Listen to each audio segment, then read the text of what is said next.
Καλησπέρα, ονομάζομαι Στέφανος Κασελάκης και έχω να σας πω κάτι.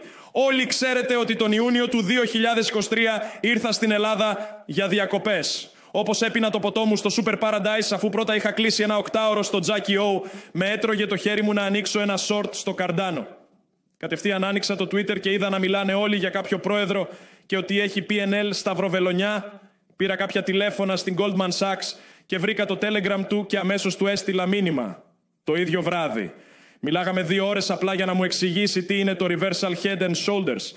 Γιατί εγώ νόμιζα ότι μιλάει για το Σαμπουάν. Αυτός μίλαγε για γραφήματα.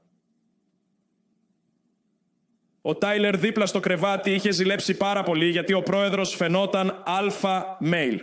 Μου έδωσε το short στο Καρντάνο. Το επόμενο πρωί ήταν -9%. Είχα μπει ταπεινά με $100,000 που μου είχε δώσει ο David Solomon, ο CEO της Goldman Sachs. Γιατί τον πήγα νοσοκομείο ένα βράδυ που είχαμε γίνει μπαούλο από κάτι ξύδια στο Μανχάταν.